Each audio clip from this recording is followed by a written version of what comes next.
It's Thursday, February 27th, 2020, and this is Durag News. I'm your host, Rich Freeman, coming to you from my headquarters in New York. It is good to be with you. Millions of Americans must get ready to get their new ID. The U.S. Homeland Security Office is suggesting that all citizens update their state IDs to the Real ID by October 1st, 2020. According to Homeland Security, the purpose of the Real ID is to allow access to federal facilities, entering nuclear power plants, and most importantly, boarding commercial aircrafts. I don't think any of us will ever be at a nuclear power plant, but whatever, that's pretty odd if you're going to be there. But yes, if you do not have your Real ID by October 1st, you won't be able to fly commercial unless you show your passport, which can still be used as a valid form of identification. Keep in mind, though, the Real ID does not act as a passport, so you will still need your passport to fly international. So make sure you stop at your closest DMV sooner than later. Don't wait, buddy, to get your Real ID and just get it out the way.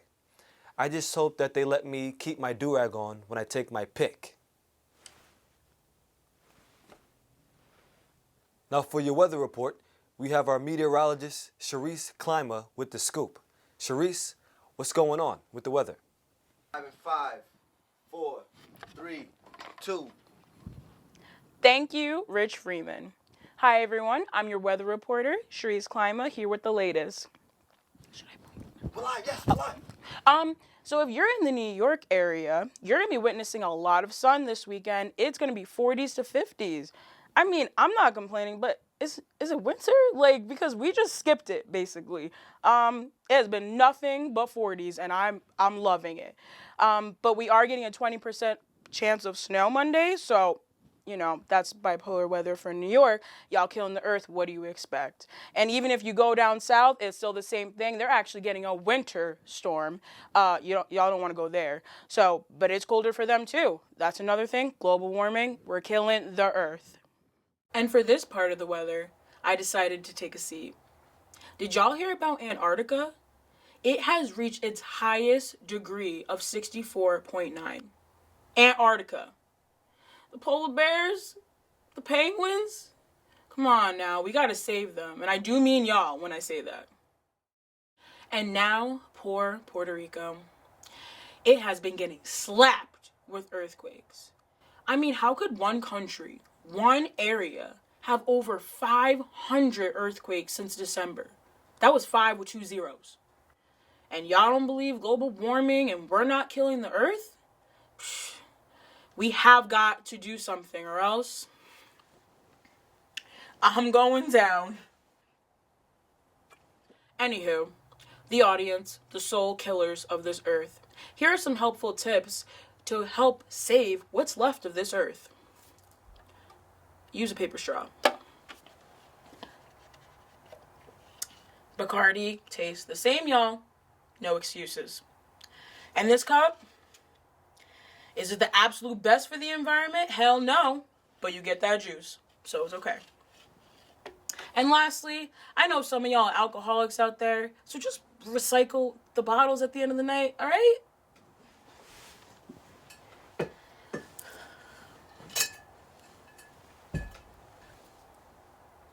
Y'all should know this. I shouldn't even have to tell you. Just follow my tips, and I'm sure we'll save what is left of this planet. And another thing. It's a Rexer. What's that? A new dance? Let me stop before I don't have a job tomorrow. Thank you guys for tuning in. I'm Celiac Lawsuit, your weather reporter, here on Durag News. See you next time. Thank you for that great analysis, Celiac. Climate change is really it up. But to be honest, I'm not that mad because New York's winter has been fairly warm, so it's like a double-edged sword. This past Tuesday was the 10th Democratic debate, and all 6 candidates were prepared to stop Bernie Sanders' momentum as he is leading in the polls and has been ranking very well in previous debates. Hitting him hard on the cost of his proposals, his history on guns, and recent comments he's made about Fidel Castro on 60 Minutes. I am not looking forward to a scenario where it comes down to Donald Trump with his nostalgia for the social order of the 1950s and Bernie Sanders with a nostalgia for the revolutionary politics of the 1960s. Bernie doubled down on his comments towards the Cuban dictator Fidel Castro, saying that it is unfair to simply say everything is bad about the communist regime in Cuba. Bernie says that he has always condemned authoritarianism and believes in democracy, but he commends Fidel on dramatically raising the literacy rates in Cuba. I'm hearing my name mentioned a little bit tonight. I wonder why. I have opposed authoritarianism all over the world. What I said is what Barack Obama said in terms of Cuba, that Cuba made progress on education. Yes, I think, really? Really? Yes, Literacy because there's no programs comparing are bad. those two What Barack Obama said is they made great progress on education and health care. Bloomberg attempted to make a surge and come back stronger than the last debate in Las Vegas. He fell short, though. I guess he's not used to the political debates being more fiery than in the past. Bloomberg misspoke to say he bought the new Democratic members of the U.S. House, but he was referring to how he spent $100 million to help Democratic candidates flip U.S. House seats held by Republicans, and it just came out wrong. Sometimes you just catch yourself slipping. Let's just go on the record. They talked about 40 Democrats. 21 of those were people that I spent $100 million to help elect. All of the new Democrats that came in and put Nancy Pelosi in charge and gave the Congress the ability to control this president, I got them.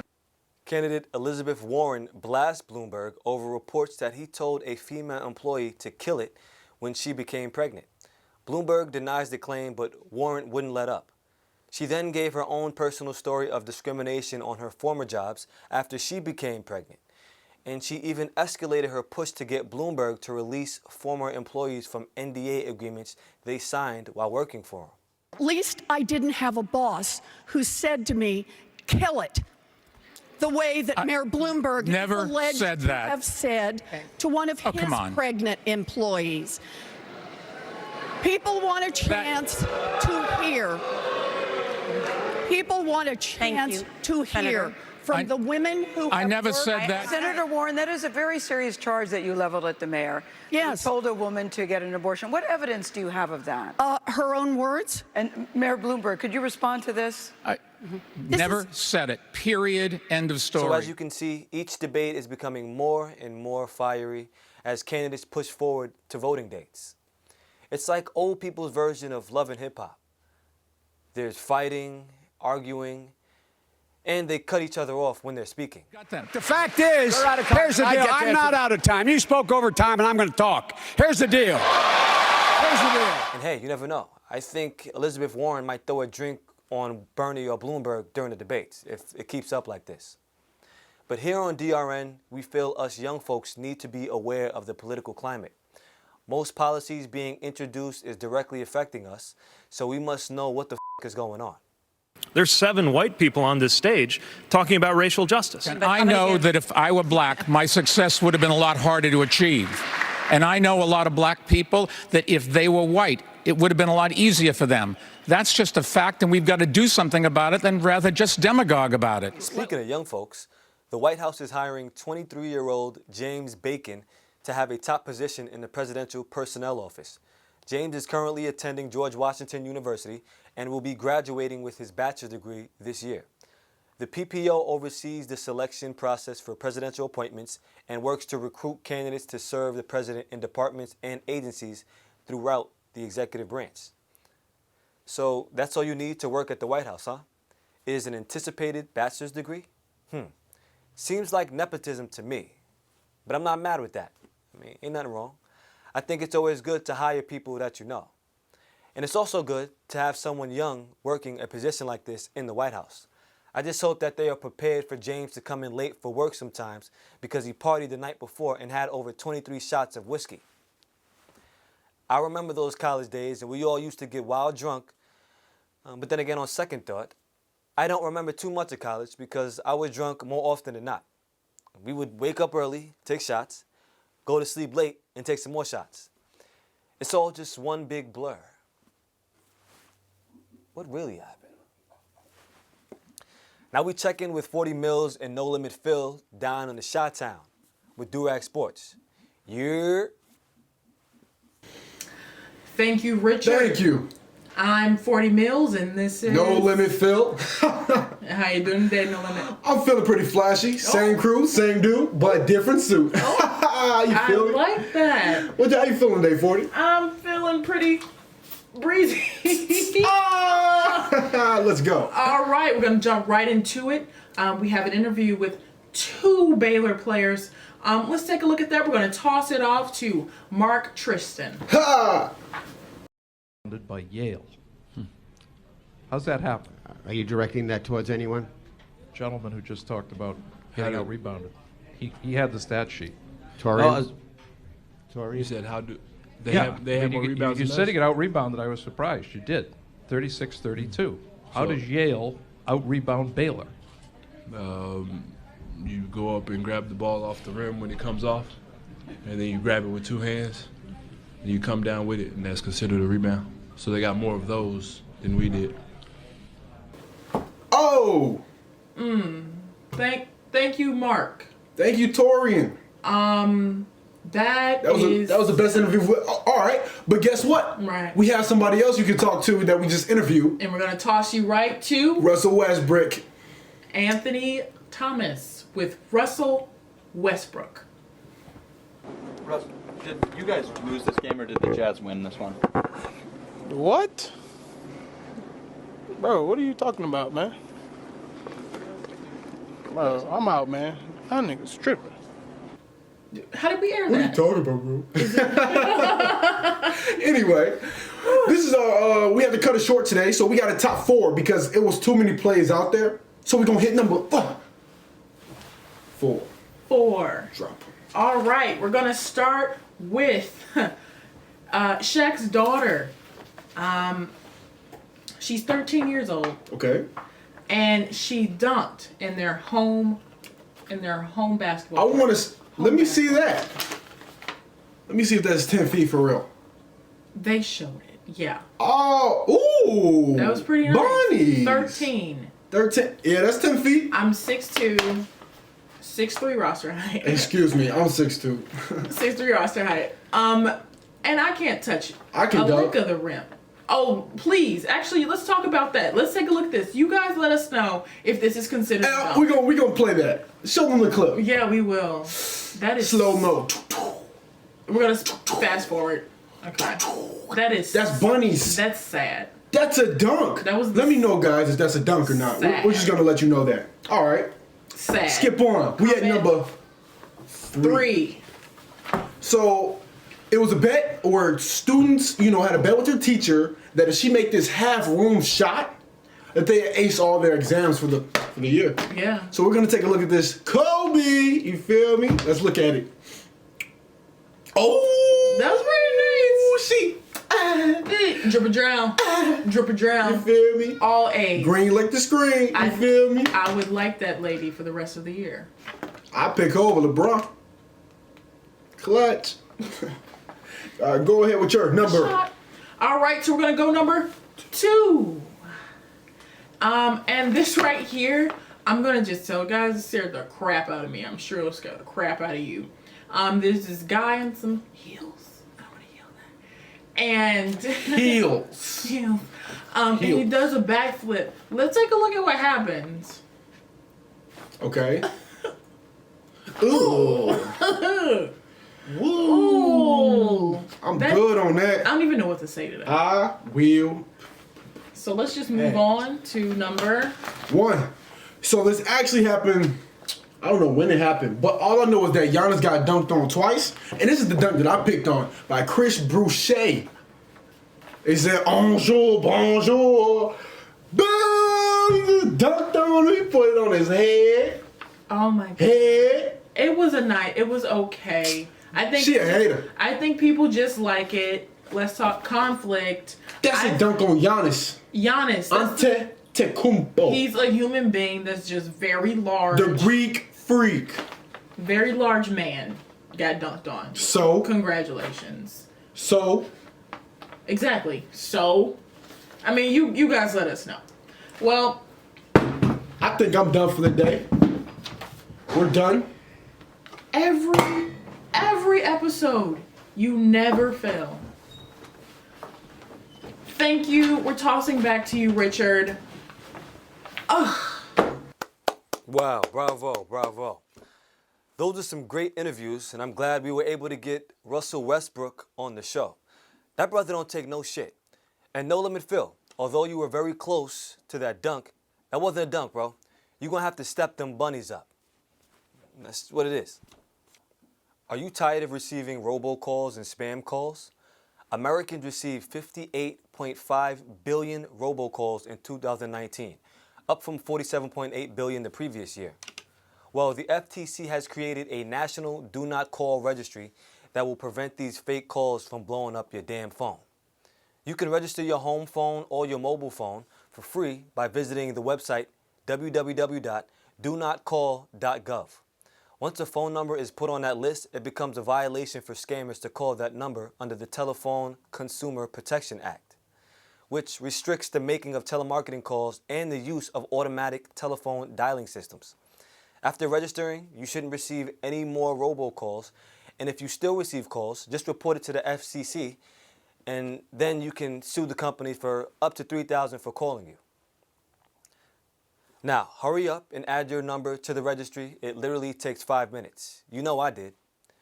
And keep in mind that this registry does not protect from drunk phone calls from your ex, but that would be lit though, right? I think I'm gonna have to start that up. Call it Block an X. That's a dope name, right? Block an X. We'll see what happens. A student who has a celiac disease sues Maryland State University for feeding her food that has gluten. The lawsuit says that Hannah Smith spoke to the university about her dietary needs before committing to live on campus. The Maryland school violated her gluten-free diet by serving her food with gluten at least 3 times in the span of a year. Hannah was diagnosed with an autoimmune disease that can damage the body's intestinal walls and cause long-term health problems. A staff member told her that the university doesn't take food allergies serious and then proceeded to serve her bread with gluten and told her to get the f*** out of here. To me, that sounds like another regular day at a bodega or corner store in New York. I do find it odd, though, that she is suing the school. I mean, they might have served you the gluten, but they didn't force you to eat it. So you decide to eat it knowing that that's not a good idea. But I guess it is a good idea because I'm going to start suing these spots that have gluten on their menu. I might get a check out of it. Doesn't hurt to try. In recent celebrity news, hip-hop music artist Mr. Melee returned to the U.S. today after being quarantined in China due to the coronavirus. Melee was there on a 200-city, 3-month tour when the scare from the epidemic put him on a no-fly list for entry into the U.S. You may or may not remember Melee from his stint on Simon Cowell's The X Factor, along with his group 145. Melee made it to the live shows, performing for several weeks, with such hits like Boom, Shake the Room, and Supercalifragilisticexpialidocious. Damn, did I say that right? But we've got our cameraman Raheem live at the MacArthur Airport to get a word from Mr. Melee on how he feels arriving for the first time in months. Mr. Melee, Mr. Melee. Yo, what's up? Man, we heading you back from this quarantine in China, man. Glad to be home. You know, this coronavirus is hitting people pretty hard. I know. You know, glad to I be see home. you got the mask on, but Yep, staying safe. Back up a little bit. You good? You heard you was quarantined. All right. Durag News, you gotta know what's going on. I don't want to stand too close, but you know, we're hearing things. We good, man. We good. Things. We good. We gotta know the news. Don't worry about it. We Is the straight. coronavirus? Oh, bro! Are you kidding me, bro? Back up! Yo, look at my bro. Back up, bro! What's Back going up! on? Oh, Back you up, get it? bro! Oh, that. Back up! Don't take my camera! Don't take my camera! Back up, bro! Don't take my Durag News! It's Durag News! This is what the I'm talking about. Y'all is too nosy. Now, according to police reports, the rapper and his security brutally beat the cameraman at MacArthur Airport for asking him questions and invading his personal space. The victim claims that he was just doing his job and Mr. Melee suddenly attacked him, leaving him with a broken nose, fractured rib, and punctured lung. In addition to the physical harm to the cameraman, it has been reported that his camera and property has been stolen and he can no longer work. The victim is suing Mr. Melee for all damages and hopes that he learns his lesson. Until then, they are on the lookout and are hoping that Mr. Melee turns himself in. Melee, time's ticking. We at DRN would like to thank you for tuning in to another segment of our show. We appreciate all that watch every week, and big shout out to those of you who follow our Instagram and stay up to date. Going forward, we would like to cover real local stories from the folks in the neighborhood, so feel free to hit our DMs if you have any stories or topics that you would like us to uncover. Thank you. Have a blessed day. Now it's time to get lit off that juice main juice. What you know about that?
I wanna make it TV.